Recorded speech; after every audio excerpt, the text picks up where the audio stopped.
আলহামদুলিল্লাহ ওয়া কাফা ওয়া সালামুন আলা ইবাদিহিল্লাযিনা ইসতাফা আম্মা বাদ। বন্ধুত্বের বন্ধন প্রবাসী কল্যাণ সংস্থার পক্ষ থেকে আয়োজিত 2025 রমজান উপলক্ষে ইফতার সামগ্রী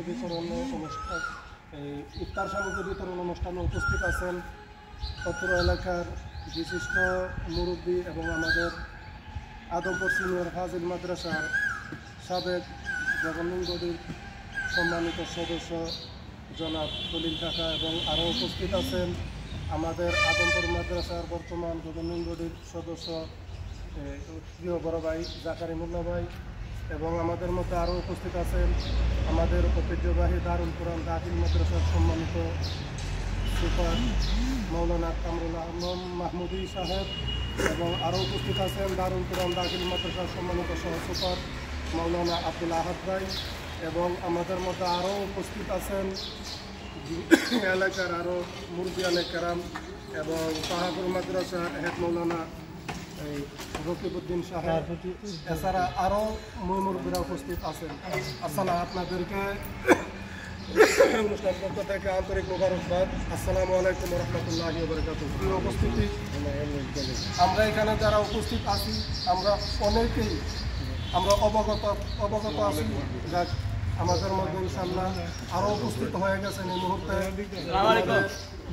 মাদ্রাসার সম্মানিত মোহাম্মদ সাহেব, অত্র এলাকার অত্র এলাকারই না ব্রাহ্মণবাড়িয়ার মধ্যে অন্তত আমরা যারা আছি সবাই অন্তত শ্রদ্ধার সাথে যাকে আমরা স্মরণ করি।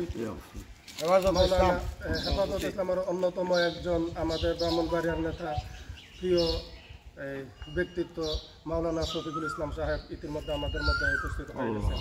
প্রিয় উপস্থিতি, আমরা যারা এখানে উপস্থিত আছি আমরা অধিকাংশই আমরা অবগত আছি যে বন্ধুত্বের বন্ধন প্রবাসী কল্যাণ সংস্থা এই সংগঠনটি সম্পূর্ণ একটি অরাজনৈতিক একটি স্বেচ্ছাসেবী সংগঠন। প্রতি বছরই আত্মমানবতার কল্যাণে এই সংগঠনটি কাজ করে আসছে। আমরা প্রতি বছর এই সংগঠনটি এই 2019 সালের মাঝামাঝি দিক থেকে এটা পদযাত্রা শুরু করছিল। তার প্রতিষ্ঠা লগ্ন থেকে আজ পর্যন্ত অসহায় গরিব হতদরিদ্রদের পাশে কল্যাণে কাজ করে আসছে, এখনও করতেছে। সামনের দিকে ইনশাল্লাহ তাদের টার্গেট যতদিন পর্যন্ত তারা বেঁচে থাকে সবাই অন্তত পক্ষে এটারে ধরে রাখবে এই প্রচেষ্টাই করছে। যাই হোক, তো আমরা জানি প্রতিষ্ঠার শুরু থেকেই নিয়ে আমিও গত 2 থেকে 3 বছর আগেও একজন ইমাম সাহেব হুজুর আসরের নামাজ পড়ে বাড়িতে যাইতে রওনা দিতে হঠাৎ পটুয়ারি সিনজির সাথে সংঘর্ষ, তারপরে পাওয়ার মতো ব্যথা হয়েছে, বিকালে কুশাল পাওয়া একটা উড়াতে দেওয়া পালাই দেওয়া লাগছে, অনেক গরিব মানুষ। তারপরে তাৎক্ষণিকভাবে কিছু টাকা পয়সার দরকার, আমার মাধ্যমে সংগঠনের এটার সাথে আমাদের যাই করে মতন করে টাকা তারা দিচ্ছে। এরকমভাবে কয়েকদিন আগে দেখছি এরকমভাবে আরেক ভাই পানির অভাবে পানি পান করতে পারে না, নিয়ে দেখা যাচ্ছে টিউবওয়েলের মধ্যে মাটি দিয়া এই যে চিরা নেকড়া দিয়া বান্ধা কোনো রকম পানি খেতেছে। এরা সাথে যোগাযোগ করবে, তাৎক্ষণিকভাবে এরা টিউবওয়েলের ব্যবস্থা করছে। কয়েকটা দরিদ্র ফ্যামিলি মেয়ে বিয়ে দিতে পারে না, যোগাযোগ করার পরে তাদেরকে তারা সামর্থ্য অনুযায়ী তাদের পাশে দাঁড়ানোর চেষ্টা করছে। আরেকজন ভাই আমাদের এলাকার ওই রিক্সা চালায়, জিজ্ঞাসা যোগাযোগ করছে, বলছে রিক্সা ভাড়া দিয়া কোনোদিন দৈনিক যে ইনকাম হয় ভাড়া দিয়া কোনোদিন ডাইল ভাত জুটে নাইলে জুটে নেই। খবর শোনা করার সাথে সাথে তারা তাদের এই সংগঠনের পক্ষ থেকে তাকে একটা রিক্সা দিচ্ছে। শুধু এরকমভাবে না, গত 1 বছর আগে একজন এই হিন্দু ছেলে মুসলিম হয়েছে, তাকে তাৎক্ষণিকভাবে এই সংগঠন থেকে তাকেও কিছু এরকমভাবে হেল্প করছে। এরকমভাবে সবসময় যেমন আমরা আবার এই ফুলবাড়িয়া মাদ্রাসা এমনকি মসজিদ, শুধু ফুলবাড়ি মসজিদ না, ওইদিকে এই যে আমাদের এক মুরব্বী আসছে, ওনার ছেলেও আমাদের এই সংগঠনের একজন সদস্য, আমাদের এই মাওলানা সাহেবের ছেলেও আমাদের এই সংগঠনের একজন সদস্য। এই এলাকার আরও মণিপুর সাহায্য সহযোগিতা করে আসছে। যাই হোক, আমাদের টার্গেট হচ্ছে সামনের দিকে যত দিন যাবে আস্তে আস্তে করে এই যেহেতু এই সংগঠন প্রবাসীদের পক্ষ থেকে এটা পরিচালনা করা হয়, শুধু খালি আদমপুর পত্তন শ্রীপুর না, পুরা বিজয়নগরের ভিতরে যতটা ইউনিয়ন আছে প্রত্যেকটা ইউনিয়নের থেকে স্বেচ্ছায় যারা অংশগ্রহণ করতে চায় তাদেরকে এই সংগঠনের মধ্যে সংযুক্ত করে সামনের দিকে ইনশাল্লাহ আমরা আরও বড় আকারে বিশাল মাঠের মধ্যে সামিয়ানা লাগাইয়া ইনশাল্লাহ সরাসরি এখান থেকে আমরা এরকমভাবে ইফতার সামগ্রী করে বিতরণ করার জন্য আমরা চেষ্টা করব।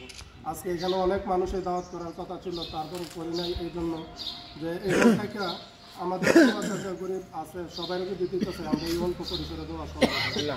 এই জন্য অল্প কয়েকজন মানুষ আমরা দাওয়াত করে দেওয়ার মাধ্যমে আমরা অনুষ্ঠানটা সম্পন্ন করব।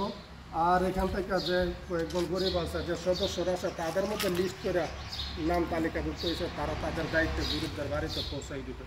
আর ওখানে আমরা যাদেরকেই আমরা এই পুতলাগুলো দিই, ছবি উড়াইয়া দেন, এগুলো আমাদের সাংগঠনিকভাবে নিষেধ করা আছে। এই জন্য আর গরিব আমাদের হাত থেকে আয়সা কেন নিবে, আমরা তাদের বাড়ি বাড়ি না নিয়ম, এটাই হলো সিস্টেম। আমাদের দেশে যেহেতু ইসলামিক সিস্টেম চালু নাই, যদি থাকতো আমরা যে সৌদি আরবের মধ্যে আমরা এরকম দেখছি কুরবানি দেওয়া নেওয়া নির্দিষ্ট একটা সরকারি অফিসে সিয়ানো দিয়ালে এরা দ্বারা সরকারের কাছে এলাকার করা গরিব আছে লিস্ট আছে, সরকারি লোকে নিয়ে বাড়ি পৌঁছাই দেয়। আমরা তো এই সিস্টেমটা নেই, এটা ইসলামী সরকার থাকলে ইসলামী সরকারের দায়িত্ব এগুলো ওটাই না আসবো ইনশাল্লাহ। এই জন্য আসলে তো ইনশাল্লাহ করবো, এর আগে যদি না আমরা এই আমরা আমাদের কাছে। যাই হোক, প্রিয় উপস্থিতি, এরপর আমরা দোয়া করে নিব। এর আগে আমাদের এই মহতি উদ্যোগরা যারা নিয়েছে এই প্রবাসী কল্যাণ সংস্থার বন্ধুদের সম্পর্কে অল্প পরিসরে কিছু বলার জন্য আমি প্রথমেই অনুরোধ করব আমাদের দারুল কুরআন দাখিল মাদ্রাসা সম্মানিত সুপার, উনি অল্প পরিসরে কিছু বলেন, তারপর আর মুরব্বীরা যারা আছে এরা একটু বলে, তারপরে আমাদের সতীশ সাহেব দোয়া করে দেবেন। ওকে।